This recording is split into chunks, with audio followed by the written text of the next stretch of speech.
So it turns out that Gorgo can do some really crazy damage with Attila if you're playing in Warriors Unbound. And if you had told me that in 2024 I would use Attila to practically be trading 2-for-1 in a Garrison against 1960, I would have told you you were crazy. Yet, hey man, here we are, and when you add up all the deads for both sides, that's where we land, and that is so insane. So Gorgo Attila is extremely good. Why is this the case? And by the way, I have several of these reports. This is not like a one-off crazy thing. And in some of these reports, 1960 is buffing their rally like crazy. I mean, bro, it's 1960. They have complete field control. People are talking about my kingdom, 2605, and they're like, oh, you can't beat 1960 in the field. And it's like, no shit, we can't beat 1960 in the field. Have you been paying attention? In their last KVK, they fought against 2 Imperium kingdoms at the same time, and they were beating them in the field. So like, what do you think we were going to do? Hello? But anyways, I digress. Slight rant while I get back to the topic at hand, which is these insane Gorgo Attila garrisons. 4.8 million dead for us and 7.6 million dead for them. They were also swarming and I believe buffing their rally in this one. Another round where, this is just a counter rally. Good time with the counter rally. Here is the 1.6 to 2.9. We looked at that one. Here is 913 to 1.6. This was getting very buffed. Like on stream, I was like, there's their Trajan. And someone else was like, oh, and they're using Zenobia for the all damage buff. And I think they had 3 buffing marches or 3 different buffers out there in the very least. So all that to say, this garrison freaking slaps. Now, the only way you can run this garrison properly is in a Warriors Unbound. And there's a number of reasons why this works the way that it does. By the way, here's another one, 1.6 to 2.8 GG. Do I have another one? Oh my gosh, what is this? Oh, somebody accidentally swarmed it, 153 to 540 something. And then over here, I think, yeah, another accidental swarm. I mean, hey, look, if anyone understands that sometimes it's hard to target things, your boy Chisgule understands, all right? So yeah, this garrison is insane, and it's been working extremely well. And for those of you wondering about the KVK update, we're battling against 1960, and we have not lost a single flag. I'm going to say that again. We have not lost a single flag against 1960. Hey, man, that ain't bad. They actually stopped rallying us. Like, they did this a few times. We ran a few experimental garrisons, which kind of encouraged them to hit us pretty hard. And like, then we just put the Gorgo Attila back in the garrison and you kick back and you sip your pina coladas. Not exactly, it's actually, that's what 93 is doing, is they're kicking back, sipping their pina coladas going, you two guys could have been allies and won this KVK. And instead you're zeroing each other and we're going to win. 93 is getting the laugh of their life watching us fight it out over here. I'm quite confident of that. But I don't know, maybe if you're a 93 and you're actually sipping pina coladas, you just let me know, all right? At least that's what they said they were doing in LKC, but I kind of encourage that. So why does this work? So in Warriors Unbound, you get this cool little artifact. The artifact makes it so that you can flip one commander's words of one troop type to your desired troop type. So I flip everybody over to infantry because obviously I'm the infantry guy. And by the way, I take no credit for this invention of the Gorgo Attila. Chadsky cooked it up himself. And I don't think he took inspiration from somewhere else. I mean, he may not be the first person who ever on the face of the earth said, oh, hey, Gorgo Attila would be cool, wouldn't it? No. But he, as far as I know, of his own brainstorming, presented this idea. And here we are. So what is it doing? Well, okay, so to start, the active skill gives you 30% more normal and counter. And when you launch a basic attack, you have a 50% chance to reduce the target's attack by 50% for 2 seconds. That's fine, right? Like, that's cool. Okay. The second skill actually does nothing. So it's kind of insane that we're talking about using a garrison captain and it freaking, he's not even a garrison captain. He's a rally lead. What are we talking about? We're garrisoning with a rally lead. God, Attila is so busted. This is unironically one of the best investments I ever made. I'm not saying you should invest in it now, but like Attila was good as a rally back in the day. And like now it's an amazing garrison. for me as an infantry player. So what happens over here? This commander's troop takes 15% less skill damage, which isn't a problem because Gorgo does smite damage, not skill damage. You also deal 30% less skill damage. So again, that's the part that doesn't bother us. And then cavalry units, well, instead it's infantry units get 15% march speed and 40% attack. And then the next skill, Battle of the Catalonian Plains, makes it so that if this commander's army only contains the desired troop type, this is now infantry. Whenever you launch a basic attack, you have a chance to gain bonus damage dealt for 2 seconds. And that can be an upwards of a 100% damage bonus. My friends, in the video footage I showed you, I didn't actually have a ring equipped.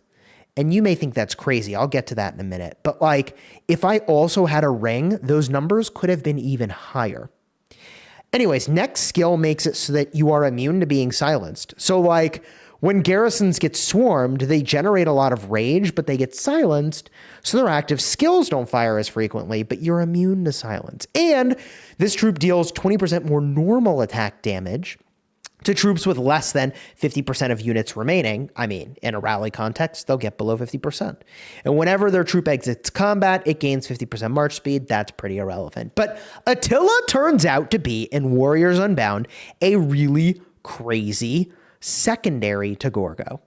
Now, on Gorgo, I used basically this setup, but I actually had a Horn of Fury. I really like the Horn of Fury, personally. This was all on stream, so like anyone could have seen that I was doing this. There's no secret.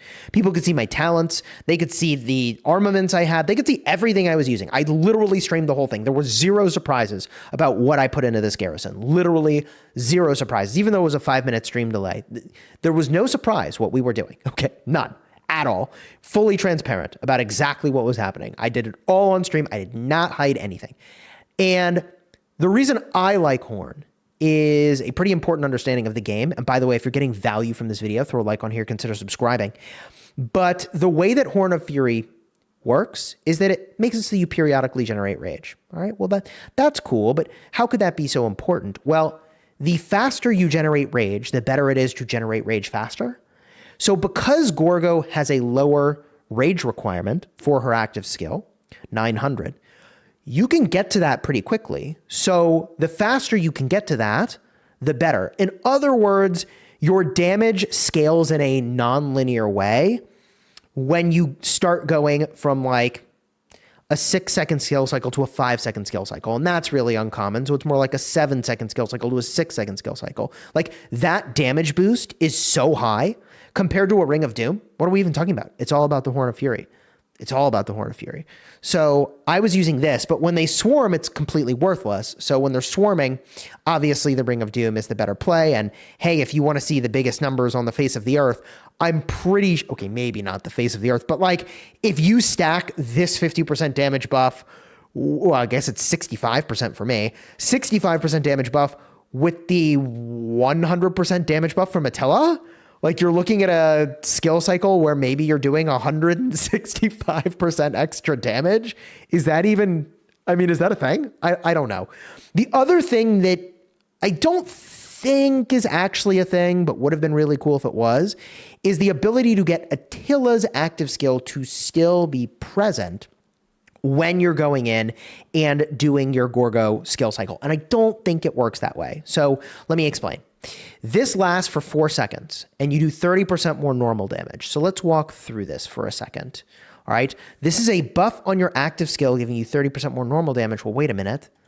This is also a buff and gives you 10% more normal damage. Let's see. And an extra 10% bonus to counterattack damage.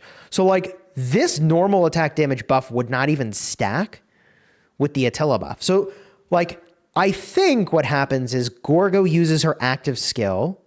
On the next turn, she's buffed and she deals smite damage.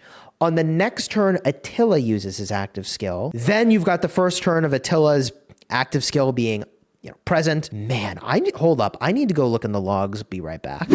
Yeah, so as I look at the log here, before we started getting swarmed, we have the active skill of Gorgo, a second of downtime, the active skill of Attila, and then we have 1, 2, 3, 4 turns, and then Gorgo's doing the active skill. And that's probably a fast cycle 1, 2, 3, 4 turns of the Attila buff, then it falls off. Gorgo does her buff. So the timing is actually perfect to maximize the uptime of the normal attack damage boost. Here is the first turn I've found where maybe there's an issue. So I can look at this more closely, but Attila's going to buff over here. Then you have the first turn, the second turn, the third turn, the fourth turn of the buff. So there's the King of the Hens effect. It ends at the start of the next turn. And if we look at the start of the next turn, is Gorgo buffed from her active skill? I would kind of assume so, but let's find out. Ooh, we have blood craving on us. Kind of gross. Let's see here. Queen of Sparta. Yep. Nope. We have the buff. So skill damage decreased by 5%. Oh, do we have the buff? Next basic attack does damage. Okay. Normal attack damage is increased by 10% due to Gorgo's Queen of Sparta rampage effect. GG. So normally, like buffs aren't going to stack because you have like a stronger buff already present. But I guess because the Attila buff was wearing off, the Gorgo buff could kick in for the next turn. So yeah, man. Even with this weird, like kind of 1 second of overlap with the active skill, we didn't have the buff of Attila, but Gorgo buffs herself before doing the damage, And you just kind of hope that you have the fourth skill of Attila kind of cooking up, so you do even more damage. GG. Greatest glory. Ooh, looking good. Primed. Okay, that doesn't do anything. Invincible. Oh, yeah. Wait, how much was I getting here? Normal attack damage increased by 6%. Pretty damn good. Anyways, this combo is really nuts. I got to get back to it. But if you haven't seen the live stream where this was all happening, yeah, and it's all there. Check the card in the end screen. If you want to see the Diplo that kind of led to this KVK moment being what it is, card will be in the end screen there as well. There's really no doubt about it that like 1960s open field presence is absolutely freaking insane. So insane that it's like, hey, yo, we should not try to contest them in the field. It just doesn't even make sense. Like it actually, when I put it in the context of, remember that time 2 Imperium kingdoms couldn't beat them in the field? It starts to make a lot more sense why 1 Imperium kingdom, that's us in 2605, shouldn't be trying to go and fight them.